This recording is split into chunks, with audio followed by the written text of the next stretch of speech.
एक छोटे से गांव में शामू अपनी पत्नी के साथ रहता था। उसका घर बहुत ही छोटा था। शामू बहुत ही मेहनती और ईमानदार आदमी था।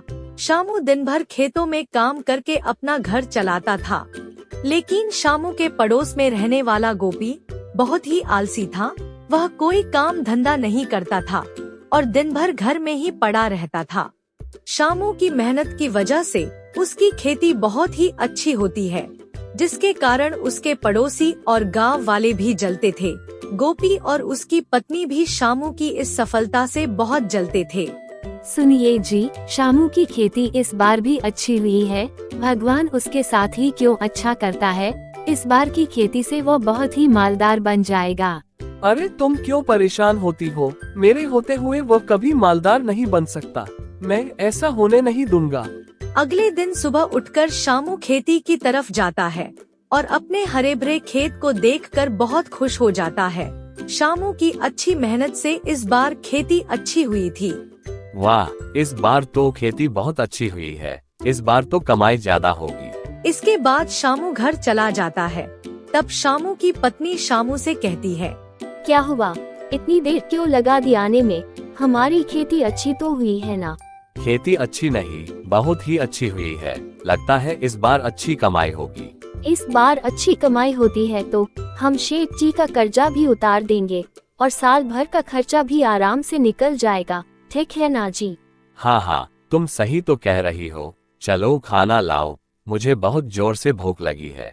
आज जल्दी सोना पड़ेगा, सुबह जल्दी खेत में जाना है। उसके बाद उसकी पत्नी खाना लगा देती है। खाना खाते समय शामू कहता है, इतने स्वादिष्ट पापड़ तुमने कहाँ से लाए? मन कर रहा है खाता ही रहूं। ये पापड़ तुमने ही बनाए हैं क्या? हाँ, ये पापड़ मैंने ही बनाए हैं। आपको अच्छे लगे क्या? और चाहिए होंगे तो और भी है। उसके बाद शामू और उसकी पत्नी खाना खाकर सो जाते हैं। जैसे ही सुबह होती है, तेज बारिश शुरू हो जाती है। तभी शामू की बीवी उठकर कहती है, हे भगवान, ऐसे ही बारिश होती रही तो हमारी सारी फसल बर्बाद हो जाएगी। सुनिए जी, जल्दी उठ जाइए, बाहर बहुत बारिश हो रही है। हमें जल्दी से जल्दी खेती के लिए कुछ व्यवस्था करनी पड़ेगी, नहीं तो हमारी खेती बर्बाद हो जाएगी। लगातार जोरदार बारिश की वजह से शामू और उसकी पत्नी खेती की तरफ भी नहीं जा पाते। सुनिए जी, आप चिंता मत कीजिए, जो होना था वह तो हो गया। अब हम इसमें क्या कर सकते हैं? भगवान जो भी करता है अच्छे के लिए ही करता है। यह सब देखकर शामू का पड़ोसी गोपी बहुत ही खुश होता है और अपनी पत्नी से कहता है, देखा, मैंने कहा था ना, मेरे होते हुए वो मालदार नहीं बन सकता, और हुआ भी ऐसा ही। आप इतना भी क्यों खुश हो रहे हैं? हमारी खेती भी तो बर्बाद हुई है। इस बात पर हमें भी तो दुखी होना चाहिए। हमने तो अपनी खेती पर इतना पैसा नहीं लगाया है और ना ही ज्यादा मेहनत की है, तो इसीलिए मुझे बहुत खुशी हो रही है। शामू की खेती तो बर्बाद हो गई। अब शामू हमसे ज्यादा अमीर नहीं बन सकता। 2-3 दिन तक लगातार बारिश होती है। जैसे ही मौसम अच्छा हो जाता है, शामू अपनी खेती को देखने चला जाता है। जब वह अपने खेत पर पहुंचता है तो देखता है उसकी पूरी फसल बर्बाद हो चुकी है। शामू नाराज होकर अपने घर चला जाता है और सारी बात अपनी पत्नी को बताता है। सारी फसल खराब हो गई। अब मुझे बहुत चिंता हो रही है। अब हम साल भर का खर्चा कैसे चलाएंगे? सुनिए, आप चिंता मत कीजिए, मेरे पास एक आइडिया है जिससे हम हमारा इस साल का खर्चा चला सकते हैं। तब हमें अपनी खेती की चिंता नहीं करनी पड़ेगी। ऐसी कौन सी आइडिया है तुम्हारे पास जो इस साल का खर्चा चला सकते हैं? मुझे खेती करने के अलावा कुछ और दूसरा काम आता भी नहीं है। क्यों ना हम घर में पापड़ बेचने का काम शुरू करें? मैं घर में पापड़ बनाऊंगी और आप गांव-गांव जाकर पापड़ बेच आना। क्या पता ऊपर वाले की कृपा से हमारा काम अच्छा खासा चलने लगे। लेकिन हमारे पापड़ कोई खरीदेगा या नहीं पता नहीं। कहीं ऐसा ना हो हमारे पास जो भी पैसा बचा हुआ है वह भी पापड़ बनाने में व्यर्थ ना हो जाए। आप ऐसा क्यों सोच रहे हैं? मुझे पूरा विश्वास है कि हमारे पापड़ गांव वालों को जरूर पसंद आएंगे। मैं थोड़ी पापड़ बना देती हूँ, आप गांव में जाकर बेचकर देखिए। शामू की पत्नी कुछ पापड़ बना देती है और शामू उन्हें बेचने निकल पड़ता है। पापड़ ले लो पापड़, स्वादिष्ट स्वादिष्ट पापड़। जो एक बार खाएगा बार बार खरीदेगा। पापड़ ले लो पापड़।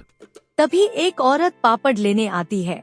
भैया एक पापड़ कितने का? 10 का एक पापड़ बहन जी। बोलिए कितने दे दूं? भैया 10 पापड़ दे दो। शामू उसे 10 पापड़ दे देता है। ऐसे करते करते उसके सारे पापड़ बिक जाते हैं और शामू घर की ओर निकलता है। तब उसकी पत्नी उससे पूछती है, एक भी पापड़ नहीं बिका क्या आज? नहीं, आज तो मेरे सारे पापड़ बिक गए। ये देखो 500 रुपये के पापड़ बेचे हैं मैंने आज। अगले दिन शामू की पत्नी और भी पापड़ बना देती है और शामू उन्हें बेचने चला जाता है। अरे भैया, मैंने सुना है आपके पापड़ बहुत ही स्वादिष्ट होते हैं। चलो मेरे लिए 10 पापड़ पैक कर दो। शामू उसे भी पापड़ पैक करके दे देता है। धीरे धीरे उसके सारे पापड़ बिक जाते हैं। शामू शाम को घर चला आता है। हमारे पापड़ के तो बहुत चर्चे हो रहे हैं। गांव में जाते ही मेरे सारे पापड़ बिक जाते हैं। शामू की पत्नी यह सब सुनकर बहुत खुश हो जाती है। दोनों बात कर ही रहे होते हैं कि तभी उसके घर पर गांव के शेठ जी आ जाते हैं। अरे शामू, तुम कहाँ पर हो? जरा बाहर तो आओ। जी शेठ जी, बताइए कैसे आना हुआ? 5 दिन बाद मेरी बेटी की शादी है। मुझे 100 पापड़ चाहिए। क्या तुम मुझे 100 पापड़ बनाकर दे सकते हो? शेठ जी क्यों नहीं, मिल जाएंगे आपको 100 पापड़, मैं बनाकर दे दूंगा। यह बात शामू के पड़ोसी गोपी और उसकी पत्नी सुन लेते हैं और वह शामू की इस तरक्की से बहुत जलते हैं। भगवान, शामू के साथ ही अच्छा क्यों करता है? मैं ऐसा नहीं होने दूंगा। मैं उसे अमीर बनने नहीं दूंगा। शामू की पत्नी पापड़ बनाकर सोने जाती है। तभी गोपी और उसकी पत्नी उसके सारे पापड़ चुरा लेते हैं। जैसे ही सुबह होती है, शामू की पत्नी अपने बनाए हुए पापड़ देखने जाती है तो उसे एक भी पापड़ नहीं दिखता। वह सारी बात अपने पति को बताती है। तभी शामू कहता है, तुम चिंता मत करो, भगवान सब ठीक कर देगा। तभी शामू शेठ जी के घर जाता है और उसे सारी बात बताता है। शेठ जी, मेरे घर के बनाए हुए सारे पापड़ किसी ने चोरी कर लिए हैं। मुझे बस और 2 दिन का वक्त दीजिए, मैं आपके सारे पापड़ बनाकर दे दूंगा। ठीक है शामू, मैं तुम्हें 2 दिन का वक्त दे रहा हूँ। 2 दिन में तुम मुझे सारे पापड़ बनाकर दे देना। ठीक है शेठ जी, आप बिल्कुल भी चिंता मत कीजिए। फिर शामू जैसे ही शेठ जी के घर से अपने घर के तरफ आता है, तब वह अपने पड़ोसी गोपी के बेटी को पापड़ खाते हुए देखता है।